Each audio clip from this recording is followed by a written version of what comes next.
We continue with the partial motion hearing of August 10th, 2006. Cross-examination of Thomas Fassbender by Attorney Buting. Question.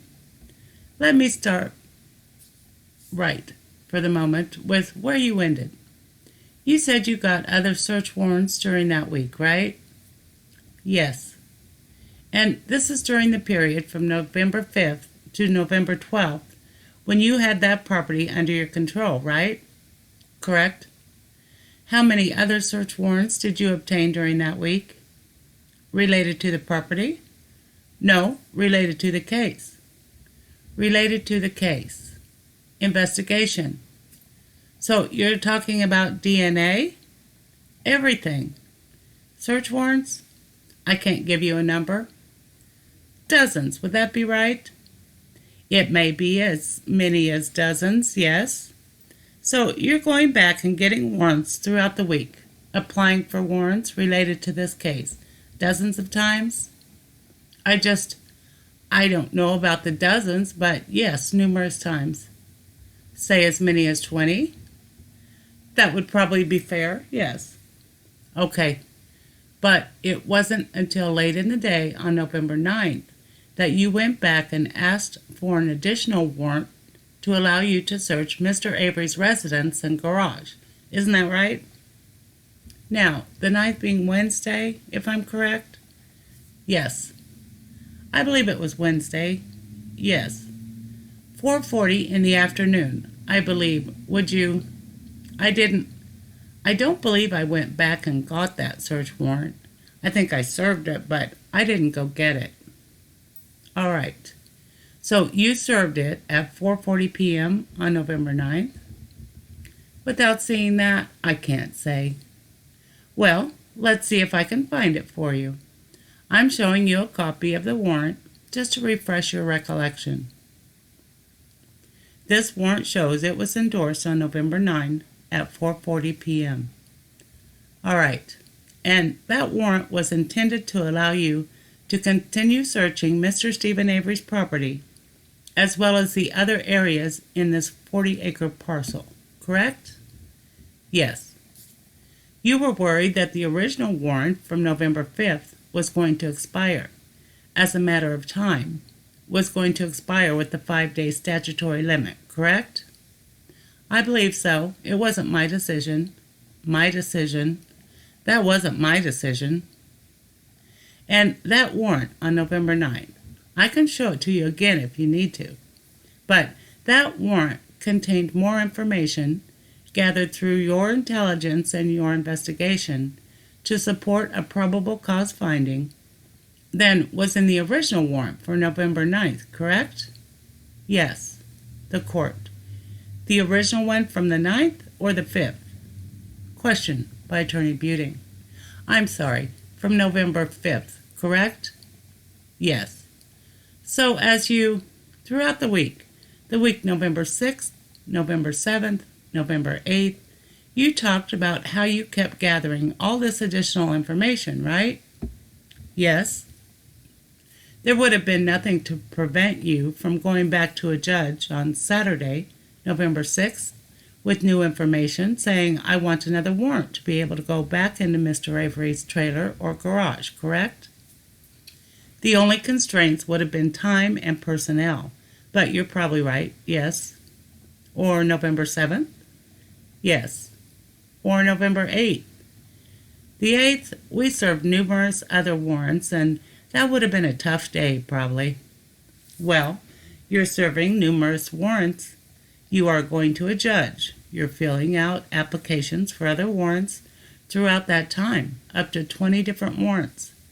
Nothing would have prevented you on those occasions from getting another warrant to allow you to go into Mr. Avery's house a second time, or a third time, or a fourth time, or an 8th time.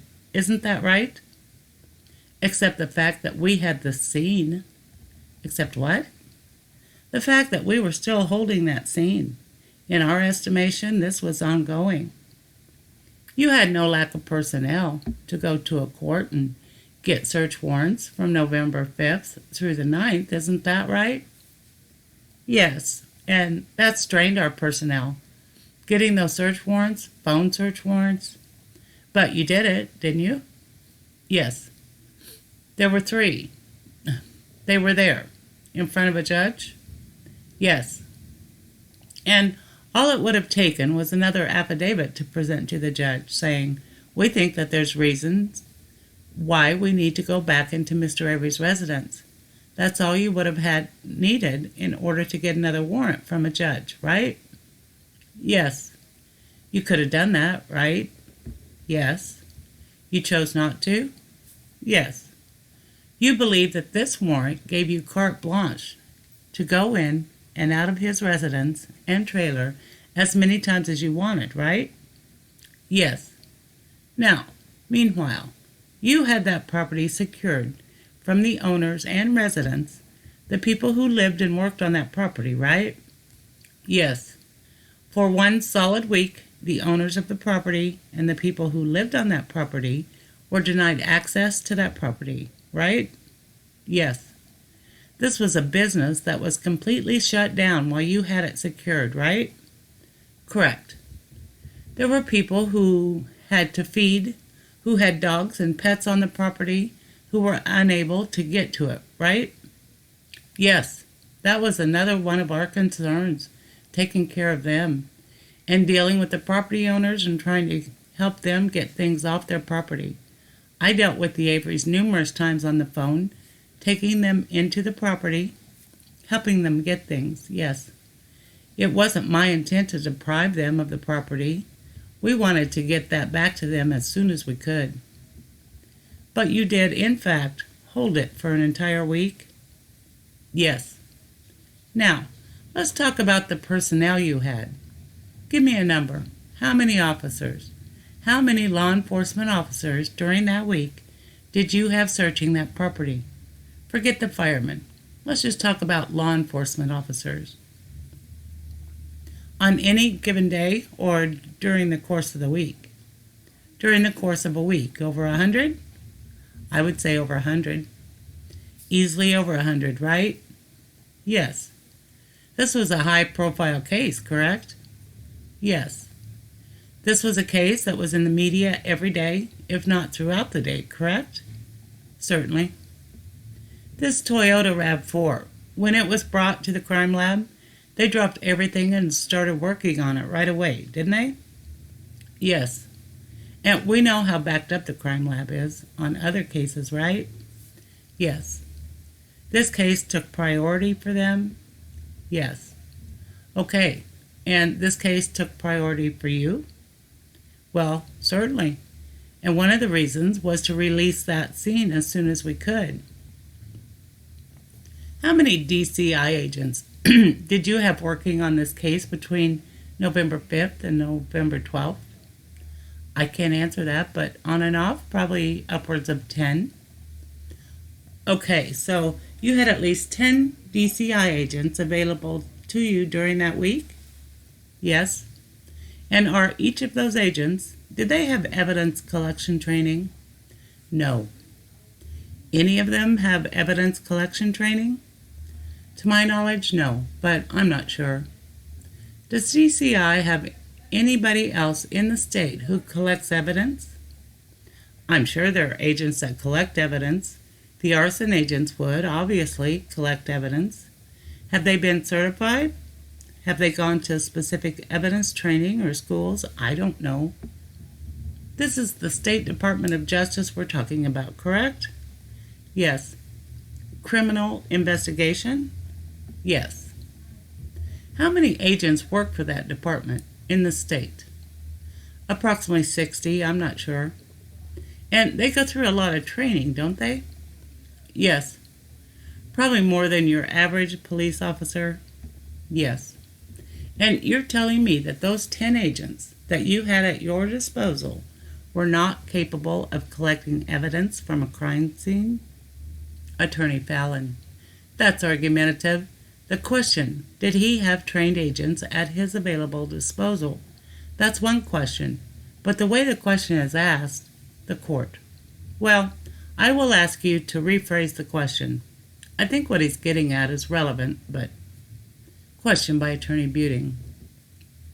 Is it your testimony that you had that those 10 agents that you actually used, forget about the other 50 available somewhere in this state, but those 10 agents, are you telling me that they were not capable, trained enough to collect any evidence? What I'm telling you is, a lot of the agents that I had at my disposal were transferring evidence to and from around Madison. Many of the agents I utilized for interview purposes, because DCI agents, in my estimation at that time, would be better used to go out in the field and do interviews because they're... Question. Answer my question. Attorney Buting. Judge. Answer. I'm getting to it. Attorney Buting. I would ask you to direct the witness to answer my question. Attorney Fallon. If you would let the witness finish his statement, you might get his answer. Attorney Buting. It's a simple question. He can answer it, or he can say no. The court. Well, there is some ambiguity in trained to collect evidence. I have heard references to evidence technicians who are apparently trained in a special way to collect certain types of evidence, and then there's other officers who just collect evidence. So make your question a little more specific, and then he can answer it directly. Question by Attorney Buting. As part of the training of a police officer, you are trained in crime scene evidence searches, right? Yes. All police officers go through that, do they not? Yes. Every single one? Yes. And they're taught how to avoid contaminating evidence by touching it with their hands or smearing fingerprints, all of that sort of thing, correct? They are taught the basics. All right. And you had 100 police officers at your disposal that week who would have had that training. Isn't that right? Yes. And then some also had more specialized training. Did they get some sort of certificate that says they are evidence collector or what? When I went to training, you got a certificate that you attended and completed that week-long training. And are you a qualified evidence technician? Are you not? I went to that training. Well, are you qualified to collect evidence or not? I believe I'm qualified to collect certain amounts of evidence, certainly. During this week, isn't it true that you have spent a total of 55 minutes in Mr. Avery's trailer? I don't know. Isn't it true that you never even entered his trailer until November 10th at 5:05 p.m. when you did a brief walkthrough looking for hacksaw blades? No. I'm sorry. Isn't it true that's when you entered the garage for the first time? That may be true, yes. And isn't it true that the first time you entered the residence of Mr. Avery, you personally, was November 12th at 8:20 a.m., and you left at 8:45 a.m., and see some DirecTV documents? No. That's not true? No. Well, what is true? You weren't there that day? I was there that day, but that's not the first day I was there. What's the first day you ever entered his residence? I believe Tuesday, when a key was found. We went there and viewed that. Entered the residence to view that.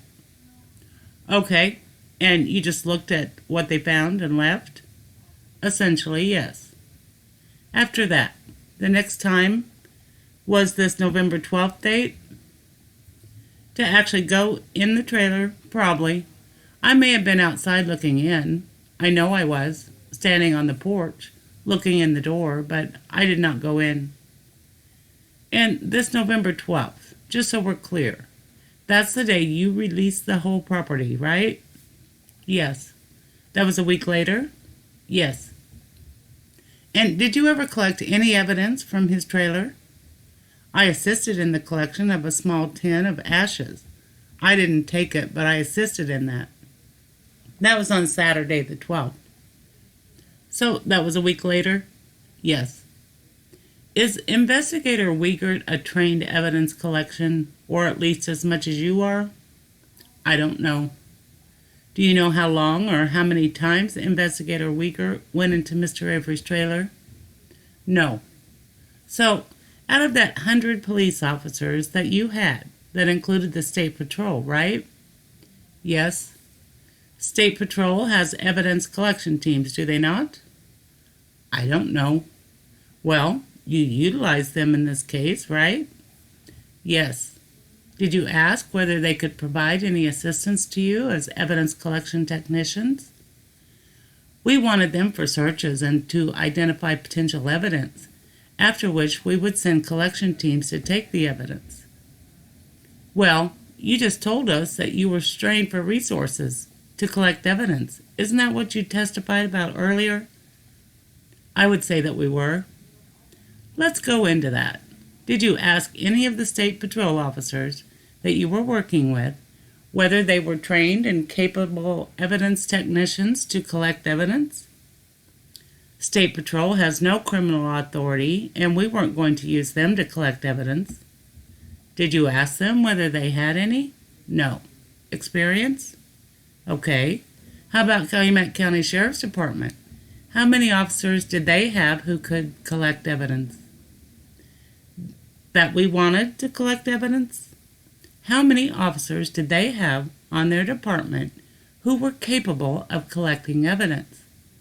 I don't know. So, when you say you're strained and you didn't have enough resources, it's because you didn't even know what your resources were capable of doing? Is that it? No. It's because we had a certain type of individual that we wanted to collect the evidence, that was trained, that had experience. Oh, you mean evidence people from Manitowoc County Sheriff's Department? Calumet, Manitowoc City, Crime Lab. Well, in fact, you sent in Manitowoc County officers to search Mr. Avery's residence? Yes. After you knew that Manitowoc County had recused themselves or stepped down as the lead investigators of this case because of their civil lawsuit that Mr. Avery had filed? Absolutely. Did you decide to send Lieutenant Lenk into Mr. Avery's apartment or trailer? Whether it was me personally or a combined decision with Investigator Wiegert, I'm not sure. But between the two of you, you had made that decision to send Lieutenant Lenk in? Yes. And to send Sergeant Colburn in? Yes. Did you know at that time that Lieutenant Lenk had been deposed as a witness in the $36 million lawsuit that Mr. Avery had filed just 3 weeks earlier? No. Attorney Fallon. Objection. Relevance. This line is irrelevant. Attorney Buting. He brought it up on direct examination. He asked about the decision-making and who and why he decided to bring people in. I'm entitled to cross-examine him on that. Attorney Fallon. The question, there was a civil lawsuit pending, has little to do with the collection of the evidence. The court. I don't know that to this motion it has much probative value. But if there were a few questions on direct, so I will allow a few on cross. Attorney Buting. Thank you, Judge. Question by Attorney Buting. So you did not know at that time that Lieutenant Lenk had been deposed as a witness in the lawsuit? No, I didn't. He did not tell you? No. And did you know that Sergeant Colburn had also been a witness deposed in Mr. Avery's lawsuit just 3 weeks before you sent him into his house to search? No. Sergeant Colburn didn't tell you that either, did he? No. And if you had known that, would you have sent those 2 officers into his house to search? Attorney Fallon. Objection. Speculation. Relevance. Argumentative. The court. For purposes of this hearing, on this motion, I will sustain the objection. Question by Attorney Buting. Now, Sergeant Colburn is just a patrol supervisor, right? To my knowledge. He's not a detective, right? Correct. And yet you put him into a team to go search Mr. Avery's residence, right? To my knowledge, he has had experience and training in evidence collection. Using this patrol supervisor as a benchmark, how many other officers were that qualified to also have gone in and searched for or collect evidence? Strike that search for. Let's just leave it with collect evidence. How many other officers would have been qualified to search for evidence? No, to collect it. To collect it. That determination was made on their experience and training, not whether they were a road sergeant, not whether they were a trooper, not whether they were a special agent. Question: how many of those 100 officers had sufficient training to collect evidence at a crime scene? I don't know. Why do you not know? I wasn't directly involved in that decision when they put the teams together to determine who was going to be on those teams. You said you were a co-leader. Yes. Of this entire investigation, right? Yes. And you just told us, or tried to explain why it took so long, was because you didn't have enough resources, right? At times, yes.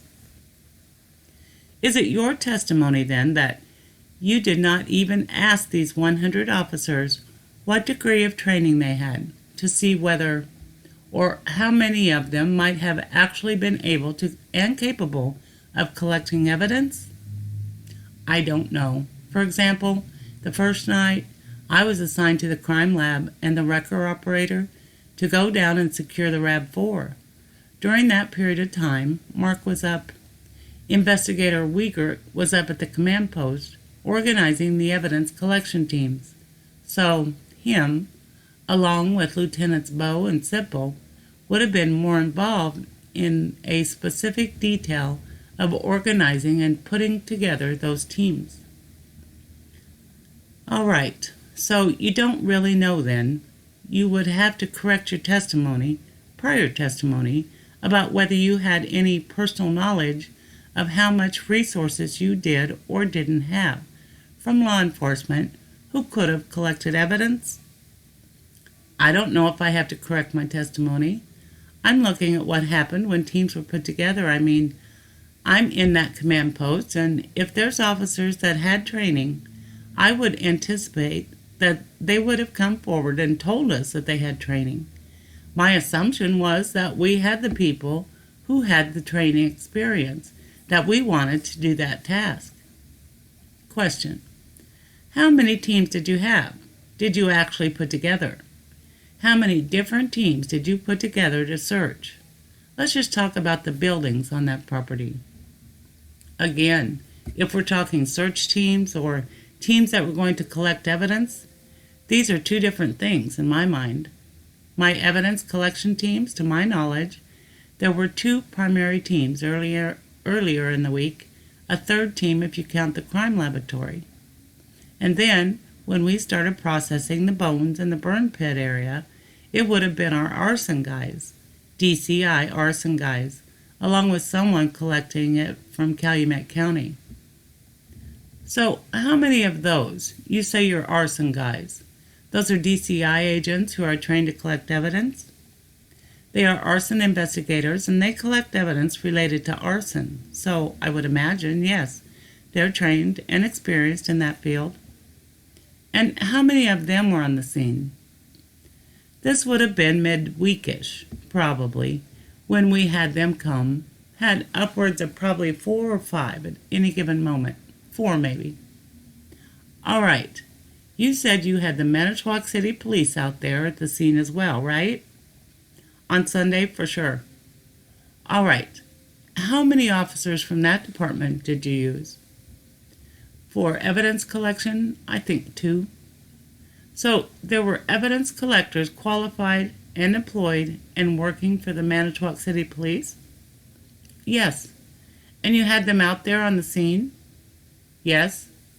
What about Two Rivers Police Department? Did they have any trained evidence collection people? I don't know. Did you bring any of them out to the scene? I think they may have had some personnel out there. In what capacity they acted, I'm not sure. Did you ever ask any of these law enforcement departments who had come to your aid and assistance if they would have some evidence collection teams that could assist you, that they could loan you and give you to work on this case? Yes, I went out and obtained the Grand Chute evidence technician to come over. But you didn't ask of the two rivers? Is that what you're saying? No, not me personally. And what about Mishicot Police? Were also there? I don't know. You mentioned some other police departments from Calumet County. Some of the small police departments there allowed us to use personnel, I believe, but that was mainly for perimeter and scene security and stuff like that. You said this was the most comprehensive, biggest search you had ever done, right? Yes. Did you ever go to your supervisor, call your supervisor and say, hey, I need more evidence collectors out here. Give me everybody you've got. We talked about it. Did you ever ask for it? She said I could have personnel that I had needed. I mean, within reason. All right. You basically had the whole department within reason at your disposal, right? Right. And I took what I could get. So, in truth, you had plenty of officers capable. If you want to take officers off of scenes, off of other searches, yeah. But those things had to be done too. Interviews had to be done. It's not that these officers were all sitting around in a carton of eggs waiting to be used. They were being utilized in other areas. I understand that, and I'm not criticizing that. But what I'm questioning you about, though, is you have a search warrant that commands you to forthwith search these places. You don't have all day or all week or whatever. You don't have an unlimited time to execute that warrant. Isn't that right? Yes. You know that when the judge says you can go onto someone's property and go into their house and search, you are to do that with all due dispatch, right? Correct. That's a priority? Yes. And that if you have officers available to assist you and do that, you should do that, right? I believe I did. Mr. Avery's trailer, Mr. Stephen Avery's trailer, can you tell me about how big that is? Kitchen, living room, hallway, bedroom, bathroom, another bedroom, all average size. It's a single wide trailer, right? Yes, I believe so. It's not a double wide, right? Probably 12 to 14 feet wide. Okay, and maybe 30 feet long? No, probably longer than that.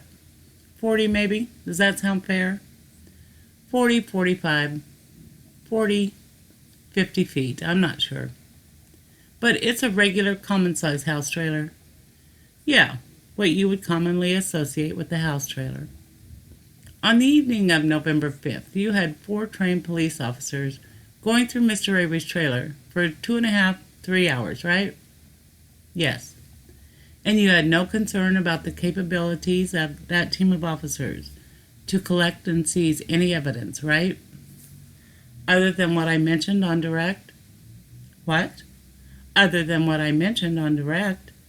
I'm sorry, I don't know what you're referring to. Lighting conditions, weather conditions, exhaustion. Well, did any of them tell you they were exhausted? Independent recollection? I don't remember. Okay, but, so, to your knowledge, none of those, Lenk, Colburn, Remaker, or Tyson, came to you and said, hey, boss, I'm beat. I'm just exhausted. I have to quit for the night. When they were done, yes. At 10:30, whatever time they cleared that. Did any of them ever come up to you and say, we just got to quit, we're just too tired? Did they ever say that? No. All right. This Stephen Avery trailer had no attic, did it? No. Had a basement? There may have been a crawl space, but I'm not sure. Okay, so If we take the dimensions of about 14 feet wide by 50, that's maybe 700 square feet, if you say so. That's a really small area for a search, isn't it? Depends what you're looking for. Well, by Saturday, November 5th, you had cadaver dogs on that property, didn't you? Yes. You were searching not only for Teresa alive, you also were contemplating the possibility she was not alive, right? Correct. So your investigation, in part, was a potential homicide investigation even then, was it not? Yes. Did you ever take any of those cadaver dogs into Mr. Avery's trailer? Yes. And did the dog alert on any part of his trailer? He did not, did he? I don't believe so. And you said the dogs were kind of all over the property, right? Yes. This was Saturday, November 5th?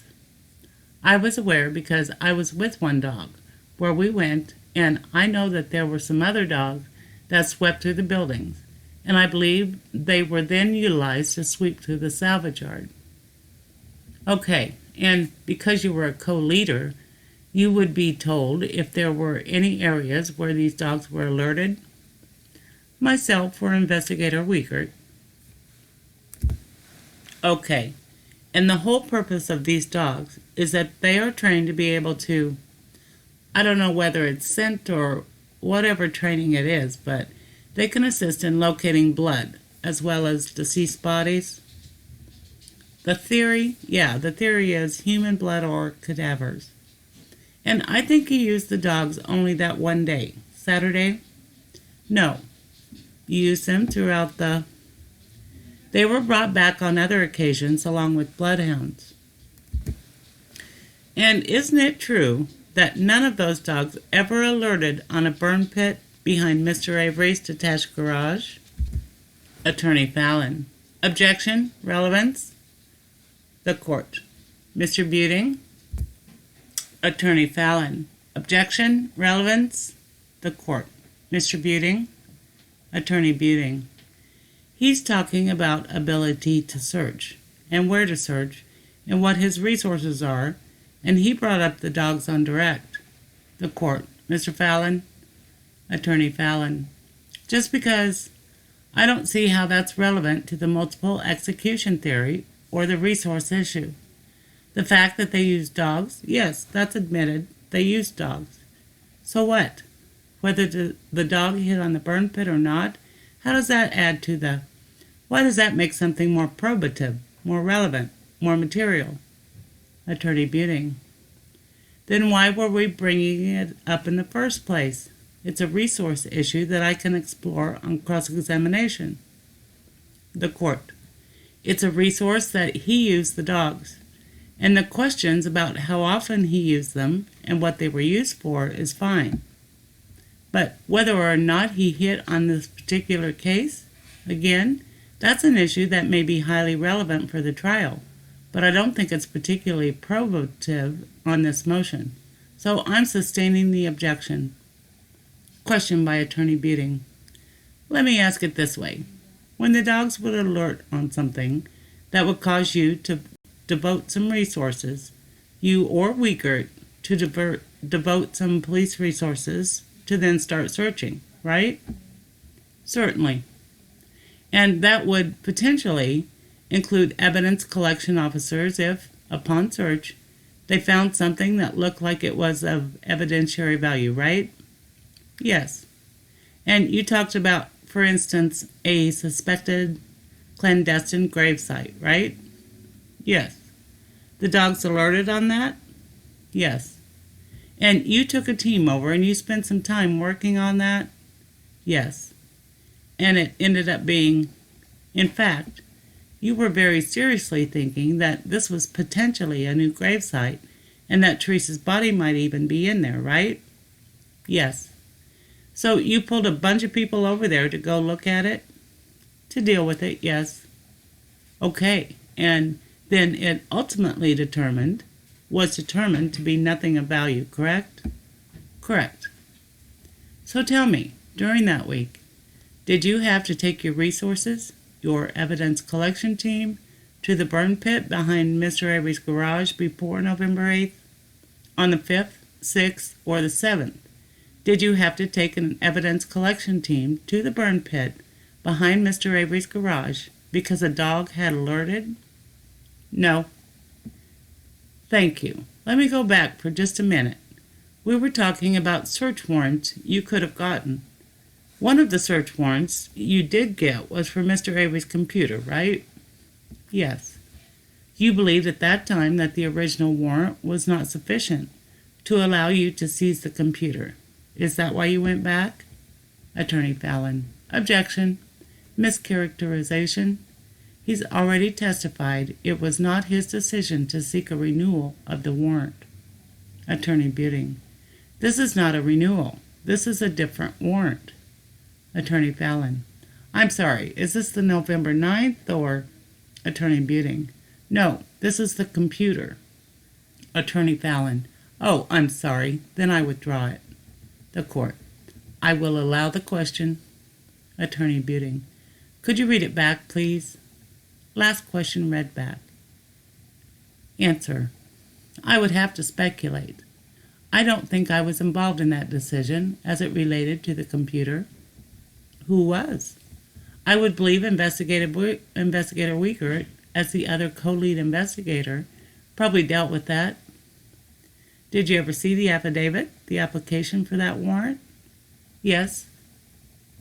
And that included, that was a warrant to permit a specific search within Mr. Avery's residence, right? Specific item? I have seen it, but I don't really remember. There's a warrant to seize the computer, I imagine, and to search said computer. Question. And there would have been nothing to prevent you or Investigator Wiegert to, at that same time, seek an additional warrant to allow you to search his trailer? I imagine. And that was November 7th? 7th or 8th? Obtained on the 7th? Question. I believe so. Answer. Okay. And served on the 8th, I believe. Yes. These checkpoints that were set up were maintained either in their original spot or in some similar close area for the entire week of November 5th to the 12th, right? Yes. Around the clock, correct? Yes. Did you have a guard stationed outside Mr. Avery's trailer around the clock for the entire week? I believe there was. Again, that would be more a question to the lieutenants, Sipple or Bow. Partly from the fact that that was one of the corners of the property, so ultimately there was someone there for almost minute one, because they had someone on each corner of that scene. So you had no concern about the somebody or somehow the scene being compromised while you went off to get additional warrant? That wouldn't have been a concern, would it? That's correct. When I say additional warrant, I mean an potential additional warrant for Mr. Avery's residence or garage. Correct. You also got telephone search warrants, telephone record search warrants, subpoenas and search warrants, yes. And DNA? Telephone records. Right, telephone records. And DNA search warrants? Yes. Seeking, in other words, requiring individuals to submit to examinations for DNA samples and all of that? Yes. Now, on November 5th, 6th, 7th, 8th, and 9th, you permitted or, indeed, instructed Manitowoc Sheriff Department officers to go in and out of Mr. Avery's residence, right? Yes. But after that second warrant was obtained, at 4:40 p.m., November 9th, suddenly, for the remaining 3 days, no Manitowoc officers were allowed to go into Mr. Avery's residence or directed to go into Mr. Avery's residence. I don't know if it wasn't. You wouldn't dispute that there was that. In fact, after a second warrant was obtained, you no longer had any Manitowoc officers go into his residence? Do I not? No, I don't dispute that. Did something happen? Somebody tell you, hey, maybe we better stop using Manitowoc to go into his office or his residence. Not that I recall. Did you and Investigator Wiegert ever talk about it and say, hey, maybe we better stop using the Manitowoc sheriff people going into Mr. Avery's residence? No. This rain that occurred on November 5th, what time did that start? There was an initial lighter rain, which would have been in the afternoon between 3 and 4, sometime. Then it bypassed or stopped for a while, and I can't tell you when exactly it started at this time. Probably toward dark, after dark, right in there. Question. Now, there was nothing to stop your searchers from searching the buildings while it's raining outside, correct? Correct. And you know, Mr. Avery's residence and garage weren't leaking rain or leaking water during the rain or anything of that sort, right? Right. So you can't say that the rain somehow prevented your searchers from completing their search of Mr. Avery's residence at night, can you? I factored it as a condition when I'm determining whether or not I felt that search was adequately done and complete. Number 1, it's darker when it's overcast and raining. Number 2, it's affecting, there's wet. People going in and out of the trailer are bringing in wetness and stuff. I factored it. Well, the officers that you sent in there, or you and Wiegert sent in there, the 4 officers, into this little 700 square foot trailer, stayed in that trailer for 2.5 hours. They didn't come in and out, did they? I don't know if they had to go out to their vehicle to get collection devices or storage things. I don't know. Well, indeed, the fact that it was raining would have been a benefit to you to assist you to, or to allow you to more quickly complete the searches of the buildings, because you could use all your officers in those buildings instead of spread out over the 40 acres. Isn't that right? That evening, that's correct. We didn't have a lot of officers that evening. Well, how many officers did you have that evening? This is the first day that this thing is discovered, right? Yes. You had helicopters flying over, doing aerial flyovers, right? I think so, I'm not sure. You had officers coming in on their days off, right? Yes. This was big news. We got this vehicle here. We're going at it, right? Whatever officers we could get in that amount of time we got, yes. Some were sent up to Marinette, some were out doing interviews that were important to do, and some were there. And were some also assigned to search the shop? At some time during this search, yes. Were there other teams on that night of November 5th available to search Mr. Avery's residence, other than the 3 Manitowoc officers you chose to put in there? My answer would be speculative, and it would be no. I was busy down in the pit. The decision would have been made by Mark or Investigator Wiegert that night. I knew our resources, our personnel, were not that many, so my answer would be yes, it's speculation.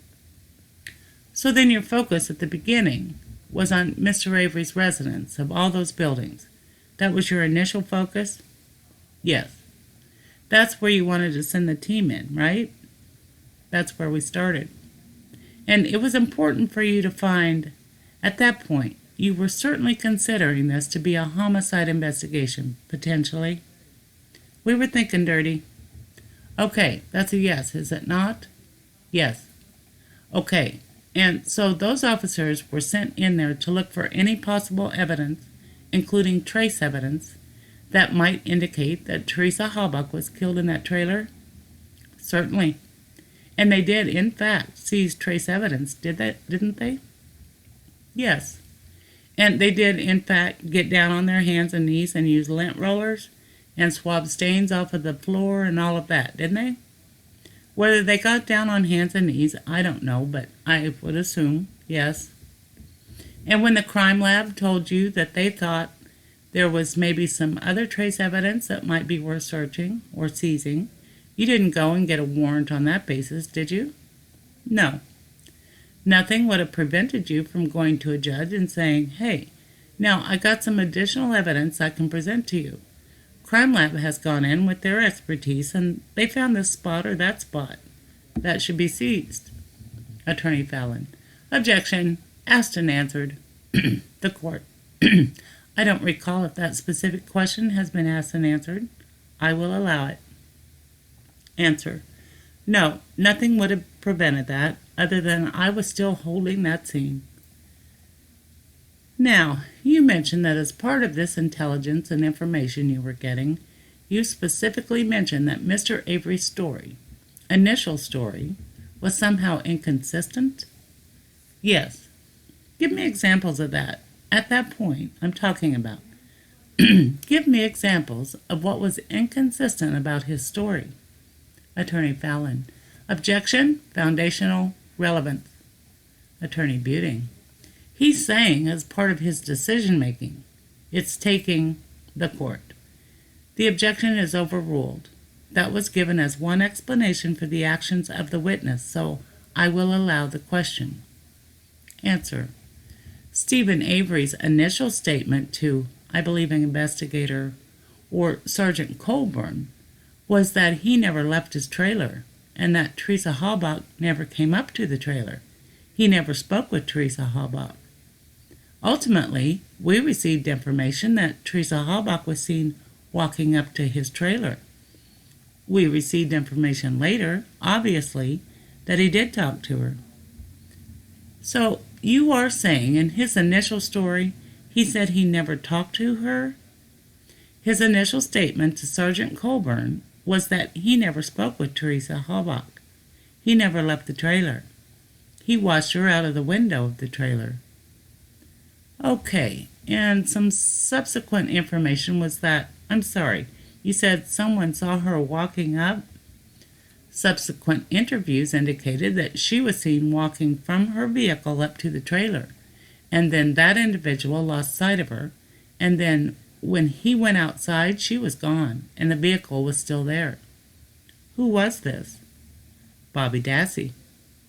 Okay, and Bobby Dassey at one point was a possible suspect too, wasn't he? Attorney Fallon. Objection, relevance. The court. Sustained. Question by Attorney Buting. On November 5th, when you got there, you said it was around 2 o'clock? Yes. And you drove down to the southeast corner of the property where the RAV4 was located? By the car crusher, yes. And did you walk over to the RAV4? No, I viewed it from that distance at that time. At some point, did you walk over to the RAV4? Yes.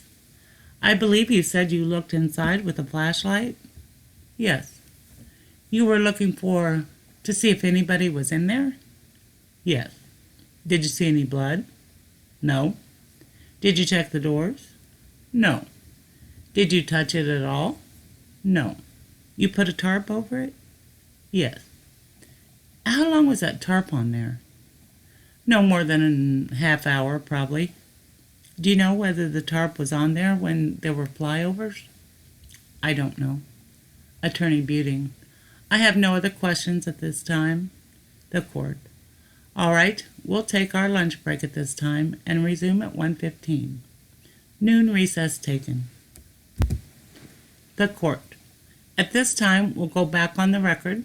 Mr. Fassbender, you are still under oath, and I believe Mr. Fallon is up for his redirect. Attorney Fallon. Right, just a couple questions. Redirect examination by Attorney Fallon. Question. Now, as far as you know, in terms of utilizing personnel from other jurisdictions, Koharski, Tyson, and Reamer are all Calumet County Sheriff's Office? Yes. And they were placed on the evidence collection teams because they are evidence technicians? Yes. Now, in terms of the Division of Criminal Investigation and the Wisconsin Department of Justice, in cases of homicides or other major offenses, the crime lab is, in fact, the evidence technicians or evidence collectors in those types of cases? Yes. If I go to a homicide, I get called to a homicide. Our evidence techs are the crime lab. That's who we take. Attorney Fallon. That's all I have for this witness. The court. All right, anything else? Attorney Buting. No questions. The court. Witness is excused.